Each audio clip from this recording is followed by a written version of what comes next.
আসসালামু আলাইকুম। এখন শুনবেন সংবাদ শিরোনাম। বড় সংস্কারের মুখে স্বাস্থ্যখাত, সমন্বয়হীনতা কমিয়ে দপ্তর ও প্রতিষ্ঠান পুনর্গঠন করে হচ্ছে 3 অধিদপ্তর, পাল্টে যাচ্ছে নাম। বাংলাদেশের আগামী নির্বাচন কয়েক দশকের মধ্যে গুরুত্বপূর্ণ বললেন নতুন মার্কিন রাষ্ট্রদূত। গণতান্ত্রিক ভবিষ্যতের যাত্রায় সমর্থন অব্যাহত রাখার আশ্বাস। সাফল্যের বিচারে সেরা মাদ্রাসা শিক্ষা বোর্ড, সামাজিক অবস্থান আর ব্যবস্থাপনার প্রধান কারণ বলছেন বিশ্লেষকরা। ফলাফলের আনুপাতিক ধারা থেকে বের হওয়ার তাগিদ। পাকিস্তানে আবারও নিষিদ্ধ উগ্রপন্থী দল তেহরিকি লাব্বাইক টিএলপি। শেহবাজ শরীফের মন্ত্রিসভায় সর্বসম্মতিক্রমে সিদ্ধান্ত। এতক্ষণ শুনছিলেন সংবাদ শিরোনাম, এবার বিস্তারিত। স্বাস্থ্য খাতে বড় পরিবর্তন আসছে। 7টি অধিদপ্তর, দপ্তর ও প্রতিষ্ঠান পুনর্গঠন করে হচ্ছে 3টি অধিদপ্তর। স্বাস্থ্য অধিদপ্তরের নাম হতে যাচ্ছে চিকিৎসা সেবা অধিদপ্তর, আর মন্ত্রণালয়ের 2 বিভাগও এক হওয়ার নীতিগত সিদ্ধান্ত হয়েছে। 1 থেকে 1.5 মাসের মধ্যে এই সংস্কার সম্পন্ন হবে। মন্ত্রণালয়ের বিশেষ সহকারী সাইদুর রহমান জানিয়েছেন, স্বাস্থ্য খাতে সমন্বয়হীনতা কমিয়ে সেবা মানুষের দোরগোড়ায় নিতেই এমন পদক্ষেপ। স্বাধীনতার 54 বছরেও দেশে মানসম্মত ও টেকসই স্বাস্থ্য ব্যবস্থা গড়ে ওঠেনি। অন্তর্বর্তী সরকার দায়িত্ব নেয়ার পর এই খাতের সংস্কারের জন্য নেওয়া হয় বড় উদ্যোগ। বাস্তবায়ন হতে যাচ্ছে সংস্কারের সুপারিশ। সেবা, শিক্ষা ও গবেষণা, স্বাস্থ্যের পুরো কার্যক্রম চালাতে আছে 7টি প্রতিষ্ঠান। এগুলো হলো স্বাস্থ্য অধিদপ্তর, স্বাস্থ্য শিক্ষা অধিদপ্তর, পরিবার পরিকল্পনা অধিদপ্তর, নার্সিং ও মিডওয়াইফারি অধিদপ্তর, জাতীয় পুষ্টি পরিষদ, স্বাস্থ্য অর্থনীতি ইনস্টিটিউট, জাতীয় জনসংখ্যা গবেষণা ও প্রশিক্ষণ ইনস্টিটিউট। এতগুলো প্রতিষ্ঠানের মধ্যে সমন্বয়হীনতা ছিল, যার প্রভাব পড়ত কাজে। স্বাস্থ্য মন্ত্রণালয় জানিয়েছে, এগুলো ভেঙে এবার 3টি অধিদপ্তর হচ্ছে। স্বাস্থ্য অধিদপ্তরের নাম হতে যাচ্ছে চিকিৎসা সেবা অধিদপ্তর। এটি সব হাসপাতালের সেবার বিষয়টি দেখভাল করবে। প্রাথমিক স্বাস্থ্যসেবা ও রোগ প্রতিরোধকে বিশেষ গুরুত্ব দিয়ে হচ্ছে নতুন অধিদপ্তর প্রাথমিক স্বাস্থ্যসেবা ও জনস্বাস্থ্য।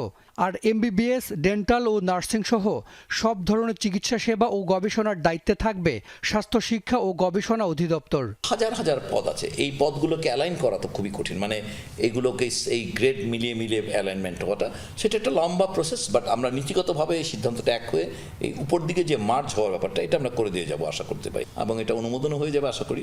এরপর এটাকে পর্যায়ক্রমে তারা মিলাতে হবে আর কি, যে গ্রেড 14-তে কে আছে এখানে, গ্রেড 16-তে কে আছে। আমাদের মন্ত্রণালয় পর্যায়ে অনুমোদন হয়ে গেলে পরে কিন্তু ডিজিগুলো তো আমাদের এখান থেকে হবে। সো এটা আমাদের বেশি সময় লাগা উচিত না, 1 মাস 1.5 মাস এরকম। আগের চেয়ে আরও শক্তিশালী হচ্ছে ঔষধ প্রশাসন অধিদপ্তর। নাম medicine and health care products regulatory authority. ওষুধের পাশাপাশি কসমেটিকের বিষয়টি দেখবে এই প্রতিষ্ঠান। আমরা যে লোক বদলানো এগুলো বা এই ডিজিওডি মেলানো, এগুলো তো সবগুলোর উদ্দেশ্য হচ্ছে যেন মানুষ কম্প্রিহেন্সিভ কেয়ারটা পায় অ্যাট দ্য পয়েন্ট, মানে ওনার প্রয়োজনের মুহূর্তে উনি যেন একটা প্যাকেজ অফ সেবা উনি পান, এটা নিশ্চিত করাটাই আসলে সব কিছুর মূল উদ্দেশ্য। উজ্জ্বল ও গণতান্ত্রিক ভবিষ্যতের যাত্রায় বাংলাদেশকে সমর্থন করে যুক্তরাষ্ট্র। বৃহস্পতিবার মার্কিন সিনেটের পররাষ্ট্র বিষয়ক কমিটির শুনানিতে এমন মন্তব্য করেছেন বাংলাদেশের রাষ্ট্রদূত মনোনীত ব্রেন্ট ক্রিস্টেনসেন। বলেন, বাংলাদেশে আগামী বছরের শুরুতে অনুষ্ঠেয় নির্বাচন কয়েক দশকের মধ্যে সবচেয়ে গুরুত্বপূর্ণ, যার মধ্যে দিয়ে নতুন সরকার ও সামনে এগিয়ে যাওয়ার নতুন পথ খুঁজে নিতে হবে। ব্রেন্ট ক্রিস্টেনসেন জানান, রাষ্ট্রদূত হিসেবে সিনেটের অনুমোদন পেলে বাংলাদেশের সঙ্গে যুক্তরাষ্ট্রের কূটনৈতিক নীতি ও স্বার্থ এগিয়ে নেওয়ার অপেক্ষায় রয়েছেন তিনি। একই সাথে মার্কিন ব্যবসার জন্য সুযোগ তৈরি, বাণিজ্য বাধা ও ঘাটতি কমিয়ে দুদেশের অর্থনৈতিক সম্পর্ক জোরদারের প্রত্যয় ব্যক্ত করেন। গেল 2 সেপ্টেম্বর তাকে বাংলাদেশের পরবর্তী রাষ্ট্রদূত মনোনীত করেন মার্কিন প্রেসিডেন্ট ডোনাল্ড ট্রাম্প।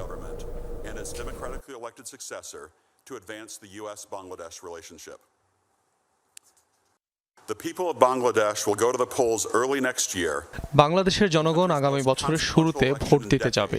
এটি দেশটির কয়েক দশকের মধ্যে সবচেয়ে গুরুত্বপূর্ণ নির্বাচন। একটি নতুন সরকার এবং একটি নতুন পথ খুঁজে নিতে এই নির্বাচন হবে। বাংলাদেশের উজ্জ্বল ও গণতান্ত্রিক ভবিষ্যতের যাত্রাকে যুক্তরাষ্ট্র সমর্থন করে। জাতীয় নাগরিক পার্টি এনসিপির মুখ্য সমন্বয়ক নাসিরউদ্দিন পাটোয়ারী পদত্যাগ করেছে, এমন খবরকে গুজব ও ভিত্তিহীন দাবি করে দলটির একাধিক নেতা বিষয়টি অস্বীকার করেছেন। দলটির যুগ্ম সদস্য সচিব জয়নাল আবেদিন শিশির তার ব্যক্তিগত ফেসবুক অ্যাকাউন্টে এক পোস্টে বলেন, এনসিপির মুখ্য সমন্বয়ক নাসিরউদ্দিন পাটোয়ারী পদত্যাগ করেননি। এর আগে বৃহস্পতিবার মধ্যরাতে কয়েকটি গণমাধ্যম ও সামাজিক যোগাযোগ মাধ্যমে এনসিপি সূত্রের বরাত দিয়ে পাটোয়ারীর পদত্যাগের খবর প্রকাশিত হয়। সেখানে বলা হয় প্রায় 2 সপ্তাহ আগে তিনি দলের আহ্বায়ক ও সদস্য সচিব বরাবর পদত্যাগপত্র জমা দিয়েছেন। এ বিষয়ে এনসিপির যুগ্ম সদস্য সচিব সালেউদ্দিন সিফাত বলেন, এই সংবাদটি সম্পূর্ণ ভিত্তিহীন ও অসত্য। লালমনিরহাটে আওয়ামী লীগের সমর্থক সহ বিএনপিতে যোগদান করেছেন বৈষম্য বিরোধী ছাত্র আন্দোলনের 5 শতাধিক নেতাকর্মী। বৃহস্পতিবার রাতে কালীগঞ্জ KUP উচ্চ বিদ্যালয় মাঠে এই উপলক্ষে জনসভার আয়োজন করে জেলা বিএনপি। সেখানে জেলা বিএনপির সহ-সভাপতির মাধ্যমে আনুষ্ঠানিকভাবে বিএনপিতে যোগদান করে বৈষম্য বিরোধী ছাত্র আন্দোলনের নেতাকর্মী সহ আওয়ামী লীগের সমর্থকরা। এ সময় স্থানীয় বিএনপি ও অঙ্গ সংগঠনের নেতাকর্মীরা উপস্থিত ছিলেন। রাজনীতিতে আজকে যে শত্রু কালকে বন্ধু হতে পারে, আজকে যে বন্ধু কালকে শত্রু হতে পারে। আপনারা শুধু আপনার বদনাম না করে, কাদা ছোড়াছুড়ি না করে, ষড়যন্ত্র না করে আপনারা মানুষের কাছে চান। এবারের এইচএসসি ও সমমানের পরীক্ষায় শুধু পাশের হারে নয়, GPA 5-এর দিক থেকেও 5টি বোর্ডের চেয়ে এগিয়ে মাদ্রাসা শিক্ষা বোর্ড। স্বাভাবিকভাবেই প্রশ্ন জাগে, তাদের প্রশ্নপত্র কি সহজ, অথবা উত্তরপত্রে কি তুলনামূলক বেশি নম্বর দেয়া হয়? সংশ্লিষ্টরা অবশ্য উড়িয়ে দিতে চান সেসব উদ্বেগ। তারা বলছেন, আন্তঃশিক্ষা বোর্ড সমন্বয় কমিটি বেঁধে দেয় প্রশ্নপত্রের ধরন ও নিয়ম। বড় হওয়ার সুপ্ত বাসনা থেকেই বেশি পড়াশোনা করে মাদ্রাসার শিক্ষার্থীরা।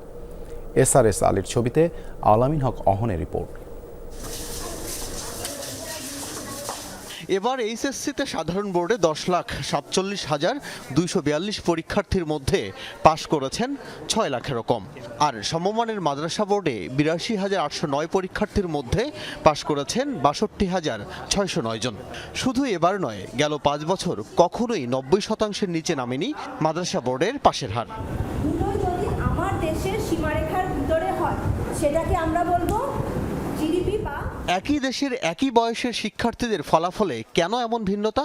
তাছাড়া বাধ্যতামূলক সাধারণ বিষয় ছাড়াও কোরআন হাদিস সহ বাড়তি কয়েকটি বিষয় পড়তে হয় আলিম পরীক্ষার্থীদের। সাধারণ শিক্ষার্থীরা কিভাবে দেখেন বিষয়টিকে? সারাক্ষণ ওরা টিচারদের সামনে থাকে, ওরা ফাঁকি দেওয়ার সুযোগটা পায় না। ওদের মনে হয় ভালো করে পড়ানো হয়, লাইক ওদের অনেক বেশি সময় দেওয়া হয় পড়াশোনার পিছনে। আমাদের পড়াশোনার পাশাপাশি আমরা অনেকটা কো-কারিকুলার অ্যাক্টিভিটিসটাকেও একসাথে মেনটেন করি। কো-কারিকুলার অ্যাক্টিভিটিসের জন্য হয়তো রেজাল্টটা একটু ডাউন হলেও আর মাদ্রাসা বোর্ডে বেশি ভালো হচ্ছে। ওদের তো একটা বোর্ড, তো ওদের একটা বোর্ডের কোয়েশ্চেনগুলো পড়লেই হয়ে যায়। আমাদের তো 7-8টা বোর্ড, সবগুলো থেকে মিলিয়ে ঝিলিয়ে কোয়েশ্চেন করে। যখন কোয়েশ্চেনগুলো ক্রস চেক করে দেখি, তখন দেখা যায় মাদ্রাসা বোর্ডেরগুলো সবগুলো বইয়ের থেকে একেবারে ডিরেক্টলি আসছে, কিন্তু যখন আমরা দেখি জেনারেল লাইনেরগুলো, তখন এগুলো ট্রান্সলেশন একটু ঝামেলা হয় এবং যে তুলনামূলকভাবে এগুলো একটু কঠিন হয়ে থাকে, যেমন বইয়ের থেকে একটু ঘুরিয়ে দেয় ওগুলো। প্রশ্ন ও উত্তরপত্রের তুলনামূলক বিশ্লেষণের সুযোগ না হলেও এ বিষয়ে মাদ্রাসা বোর্ডের চেয়ারম্যান এবং শিক্ষা গবেষকদের সঙ্গে কথা হয় যমুনা টেলিভিশনের। তাদের ব্যাখ্যায় অবশ্য ভিন্নতা দেখা যাচ্ছে। স্কুলের টিচাররা যেমন ট্রেনিং পান, আমার মাদ্রাসা শিক্ষকের এরকম ট্রেনিং পান। ওই একই কাঠামোতে প্রশ্ন হয়, মাদ্রাসার প্রশ্ন, স্কুলের প্রশ্ন, কলেজের প্রশ্ন, একই কাঠামোবদ্ধ, একই ধরনের প্রশ্ন হয়। কাজে ওখানে প্রশ্নের মান বা করানো বেশ কম করার কোনো সুযোগ নেই। আপনি প্রশ্নগুলো বদলায় দেন, তো দেখা যাবে যে রেজাল্টের সিনারিও কিন্তু বদলায় যাবে। খাতা দেখার কৌশল বদলায় দেন, যে আপনি খাতা দেখার সময় কি ইনস্ট্রাকশন দেওয়া আছে, অর্থাৎ কতটুকু পারলে কত নম্বর দেওয়া হবে। এই কৌশলে মাদ্রাসা বরাবরই ভিন্নতা অবলম্বন করে।